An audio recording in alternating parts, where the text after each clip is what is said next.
Well, this is definitely a more cozy location than what I'm usually accustomed to.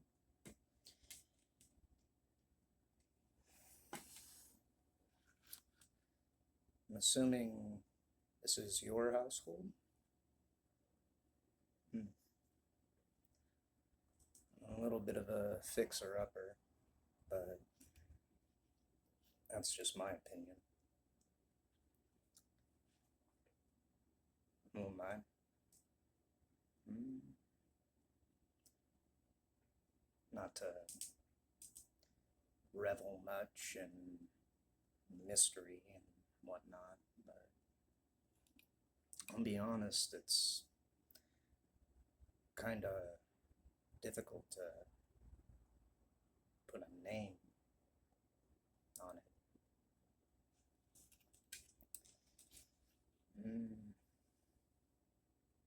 See, what year is it currently?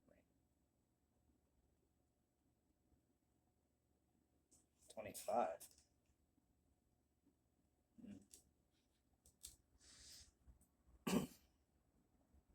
I'm assuming they still go by a lot of the prophetic literature, the scripture. Yeah, I kind of figured. Well, a lot of different words people often use. I'm not privy to one or another. A lot of them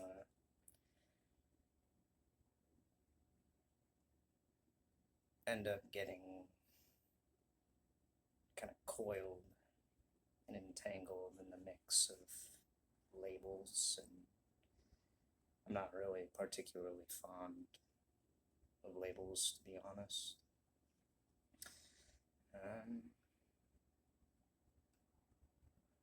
I admire qualities of different things, like angels.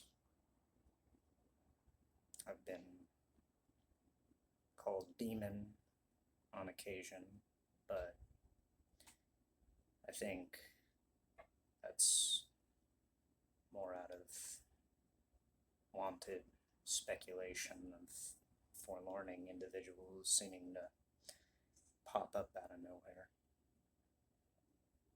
It happens. I prefer things more along the lines of celestial, eldritch, if you're into the creepy sort of things. But I try to keep appearances a little nuanced and, if I can help it, refined.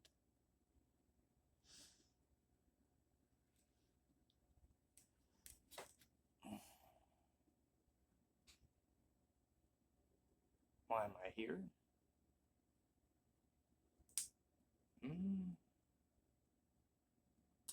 Well, that depends. That depends predominantly on a few different things. For one, why are you here? And I don't mean that in a superficial sense. I mean, why are any of us here?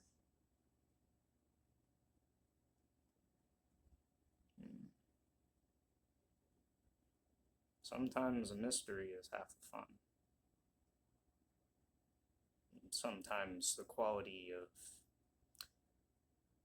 simply being around, well, that's part of the learning experience, right? What's life without a little bit of a wayward journey? A few travel experiences or two. This? Nothing special, just a walking stick. Here, let me set that down. You know, looking at you from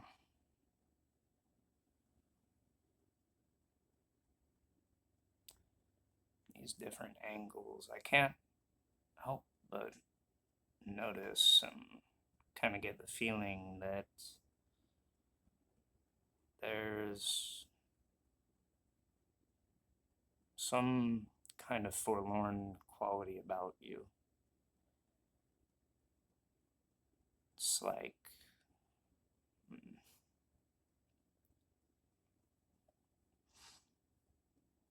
a sense of longing, a sense of lack. Like there's a missing puzzle piece.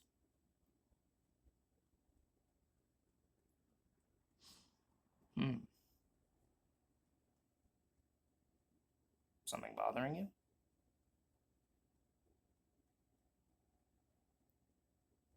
No, I don't feel anything. Do you? Oh. All right then. If I might, for just a moment. No? No need to be concerned. I'm just kind of curious. I wanna...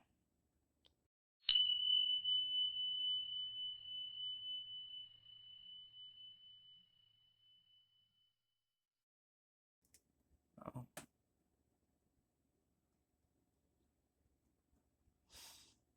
Yeah, I had a sneaking suspicion there was something deeper going on here. I'm detecting a lot of burden in you.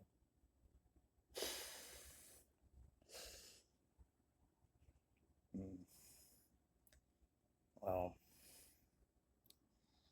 I'm no strangers to the particular qualities of life. I know it can kind of be a weighty thing.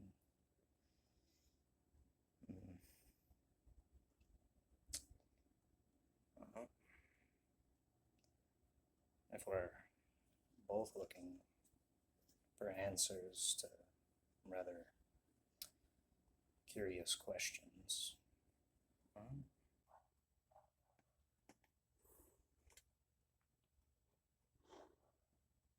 it seems that there's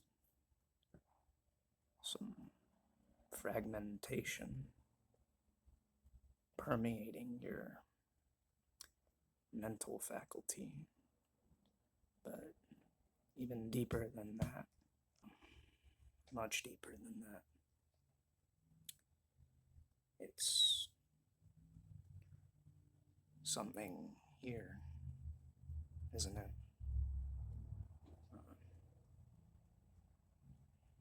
You don't have to try and hide it.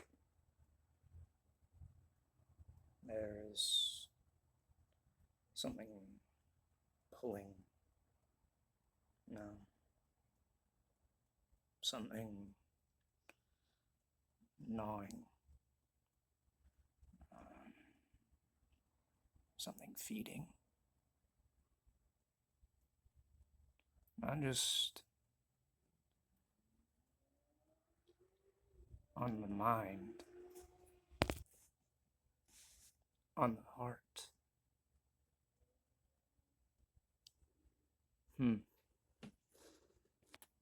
Yeah, I see it.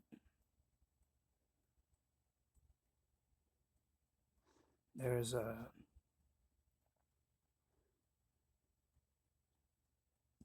growing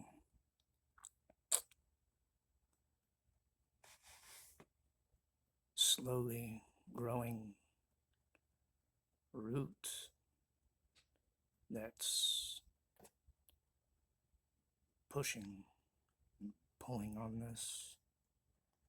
It's growing up from this into this. It's splintering. That's unusual. It's usually more a human quality for these things to kind of spiral a lot of the time. But I'm not necessarily a stranger to these kinds of things either.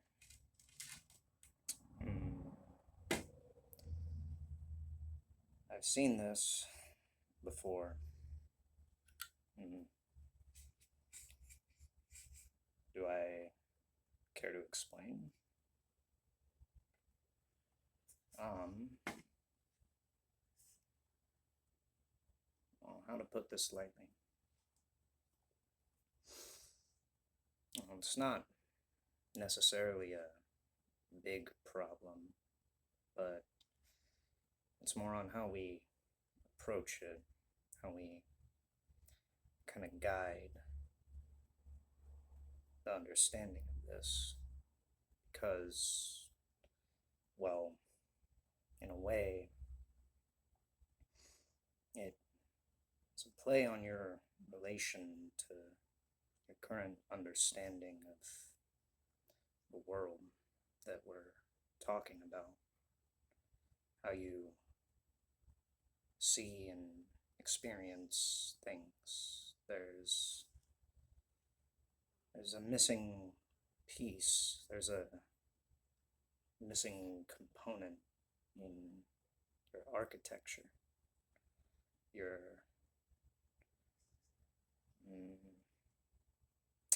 metaphysical framework, if we want to get technical. This is a digital age from what I understand, right? Figures. Well, no, it's not necessarily a problematic thing. If we're going to get into it, you felt it? When you saw it? Okay. No, that's fine. It's okay. It's okay. It seems like you have had a cornerstone of your being misplaced in the fabric of your life's play. There's a missing component, a missing element that's not gone, but it's been shrouded. It's been veiled, in a sense. Let's see.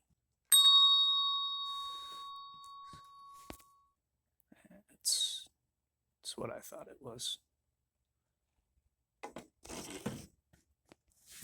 Your perceptions of reality have been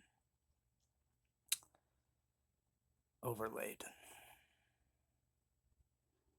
There's a kind of shell around you. It's a framework.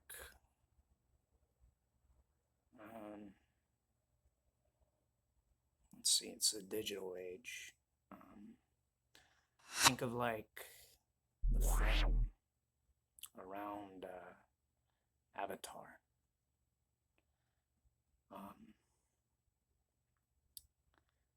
But overlaying that avatar, there's a layer, or layers upon layers of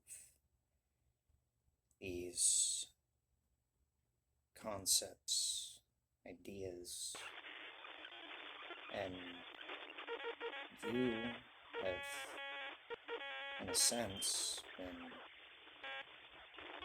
programmed. Yeah, programmed. The suit of armor around you has been elaborately constructed to convince you of a certain quality of life, but it keeps you within that shell, never really experiencing anything outside of that armor, that architecture that is outside of you and within. It has the qualities of paradox, secrets, mystery. No. Maybe just paradox. Yeah, I think that's more of what I see than anything. It's paradox.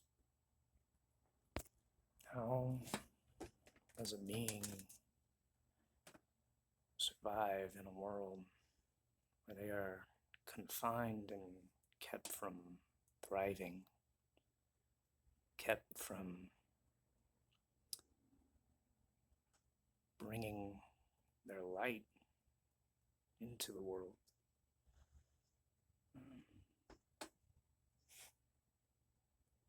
You've been pressed into a mold. You've been given a mask that is so lifelike, covered up in it, veiled what's underneath it. It looks to me that this architecture is restricting you. It's like an elaborate spell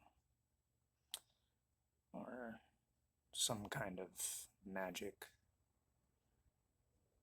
You don't believe in fairy tales.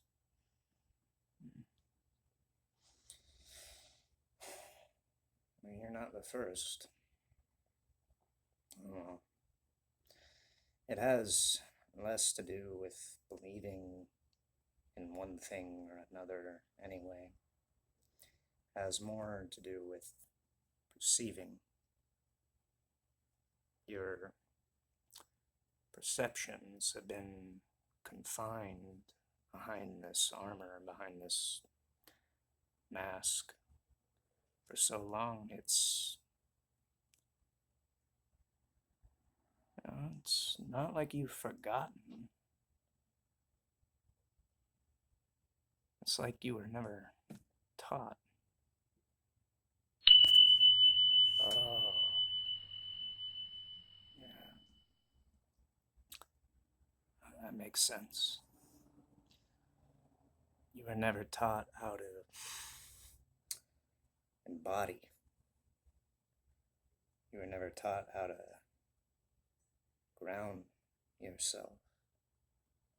You've been trained on a particular loop of thoughts, so restricted that, to put it lightly, you are in the sense of lack, a sense of want, because you've been taught to confine yourself to a kind of temporary self-imprisonment. You've been taught that the quality of life is something that you must push upon, set into motion, act upon, use will to enforce.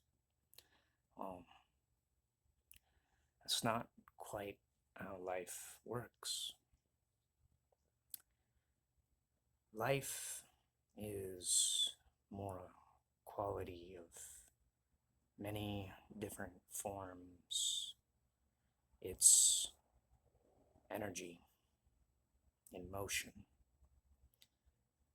It's energy in matter, in material.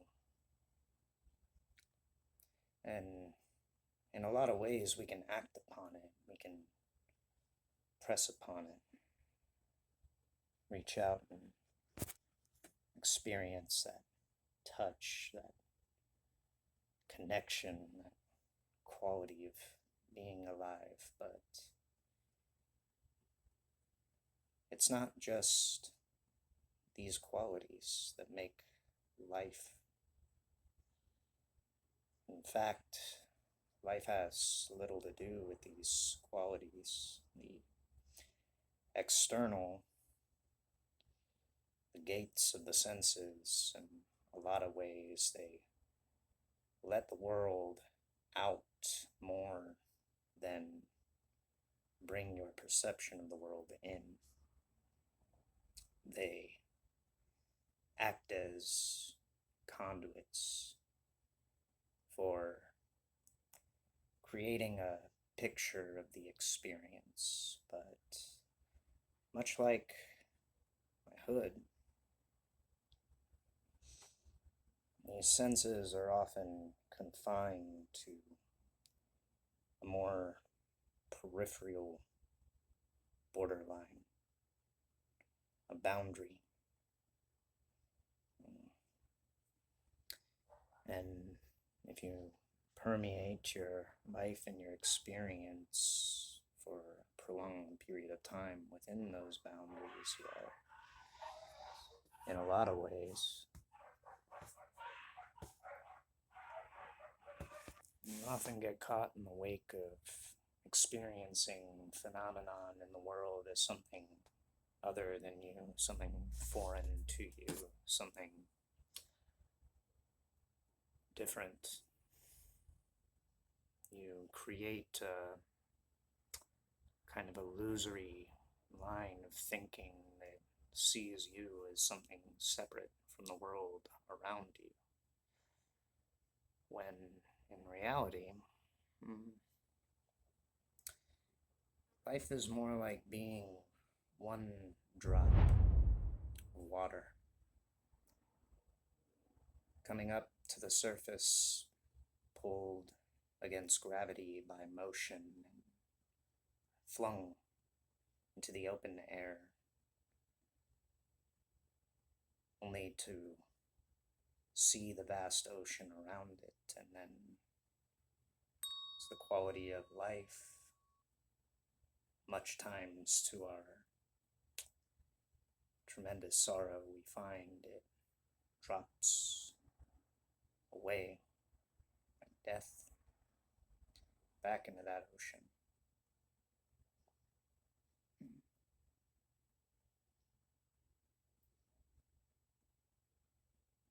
Well, that's curious, but it's not the first time I've heard that either.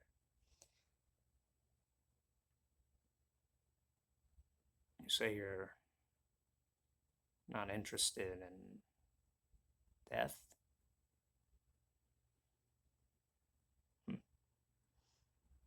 Well,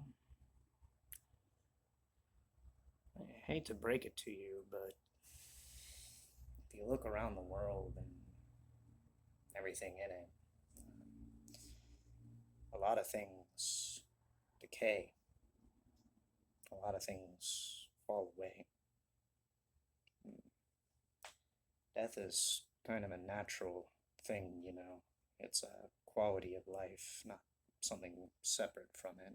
We all kick the bucket at one point or another.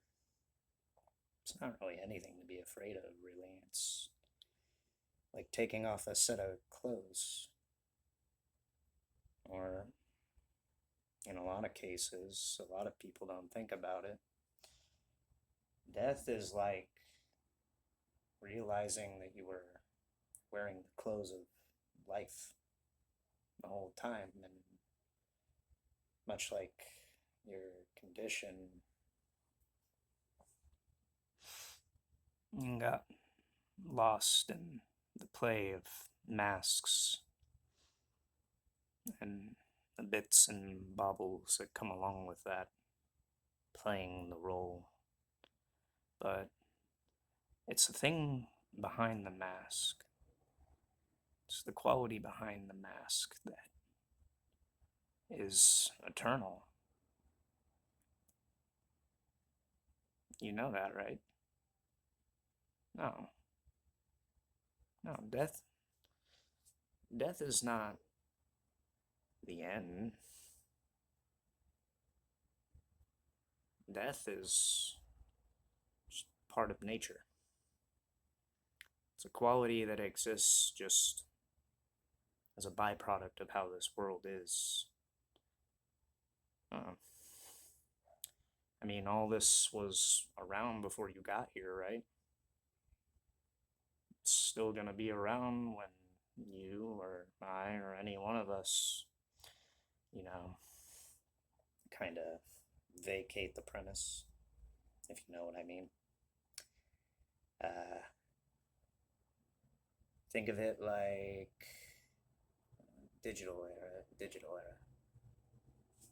Think of it like leaving the server.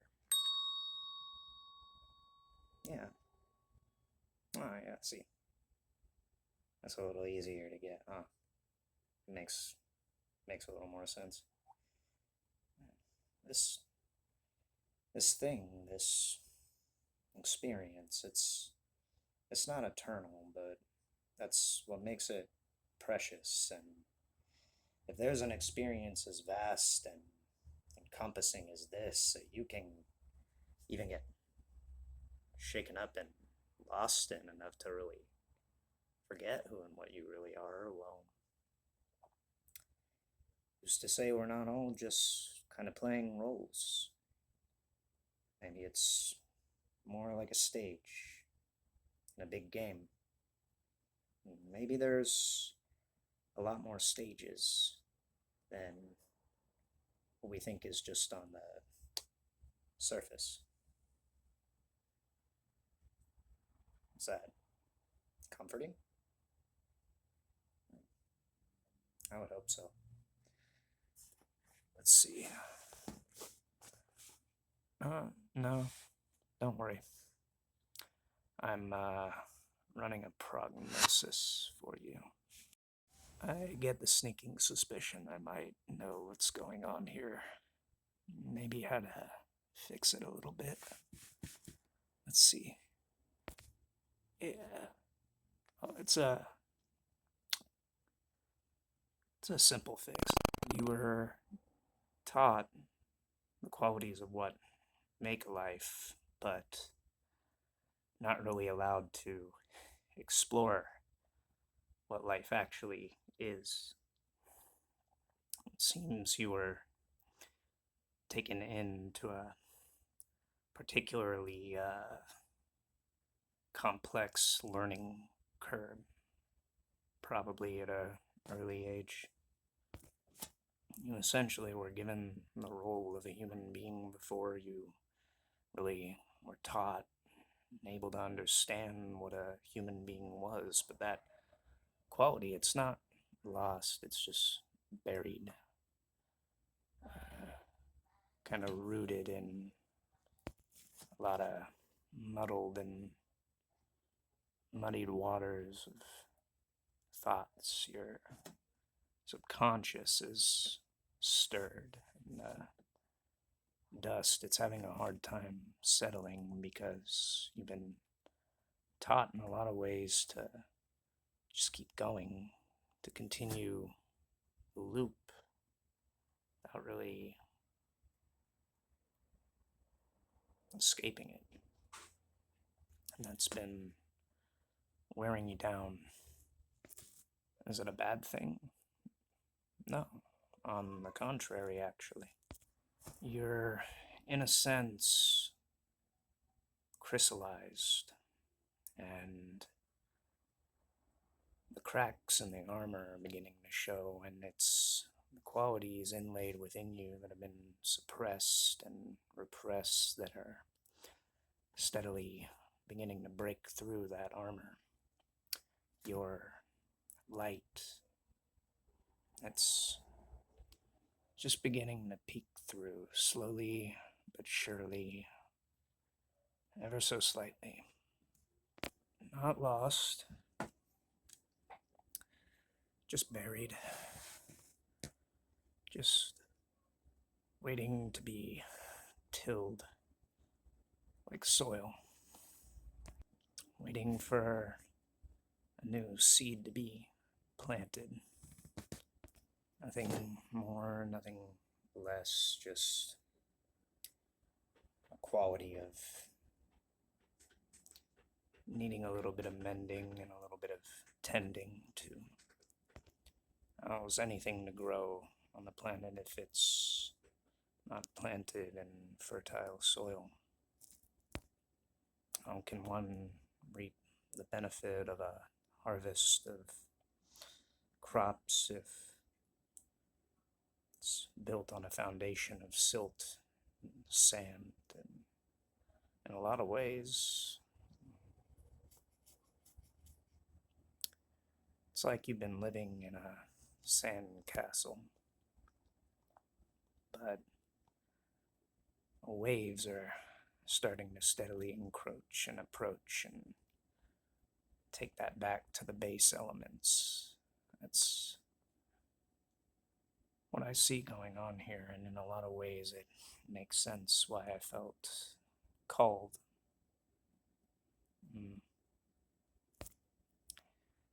Makes a lot of sense. It's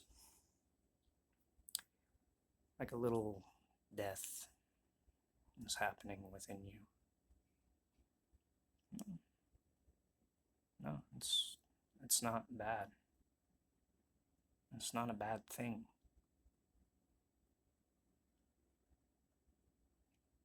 See, this might be a result of the architecture I was talking about, the framework of mind, things like death, even little ones, they're not something that always has to have a quality of mourning or remorsing over, loss and things like that. They bring a lot of important lessons. It brings an even greater understanding that what oftentimes gets lost, we oftentimes find again in another way, another form, and another quality. It's passed on. Not only that, but death is, in a lot of ways, like the seasons, like cycles. It just changes things for a brief period of time. It's temporary. A lot like life. It's temporary, not eternal. Probably better when you think about it that it's a temporary affair. It's kind of rough down here, ain't it? Or up here. I don't know where you're looking at it from and what perspective, but I kind of come in the middle when I look at it. It's a lot easier not to really define one thing or another when it's always changing around you anyway. We all have these little deaths that happen. And that's the thing. It's just another quality of life. It It just happens. But it's not necessarily something that always needs to be mourned. In fact, in a lot of ways, a little death is something that one can even find celebration in. It's celebrating the quality of an entire lifetime, living, of experiencing, of endeavoring and striving. In a lot of ways, death marks a transition point for many things. All qualities of life eventually fade and fall away, so what is there really to be mourned about? Something that's little more than a transition point.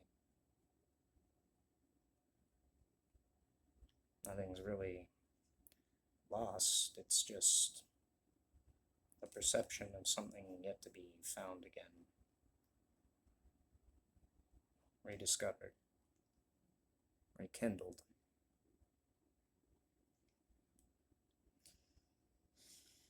Yeah, I think there's a simple solution to help jumpstart this in the right direction. We just gotta unravel the roots around that little missing piece, that little missing pocket. Gotta let the light shine through a little bit more. Yeah. Just gotta untangle things. There's a time to pull out weeds in your garden seasonally. A little bit of neglect can add up, can it? But it's nothing that can't be fixed. It takes a little time. It's starting to look a little bit better. Well, I'm glad this wasn't my usual house call. It's nice sometimes, for it to be a little lighthearted.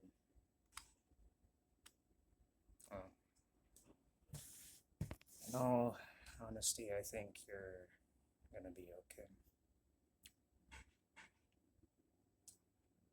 Yeah, you'll be alright. Oh, I don't want to overstay my welcome too much. I have many other appointments and various other places to be, sights to see. I have a lot of traveling under my belt, metaphorically speaking, but I tend to be a little bit of a busybody. It's part of what I do. If you'll excuse me, I will go ahead and see myself out. But,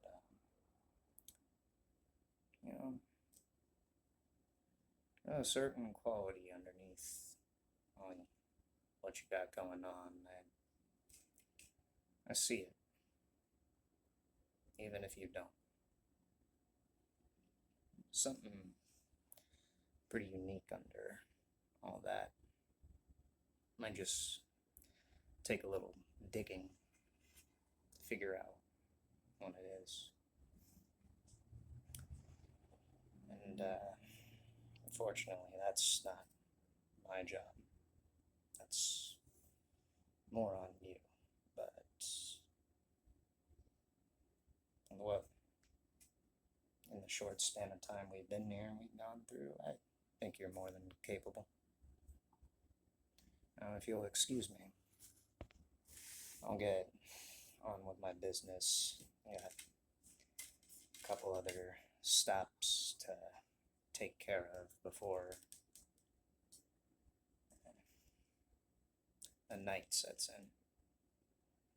It's usually when it gets busier anyway. You take care. I think you're gonna be just fine. And who knows? We might see each other down the road. You never know.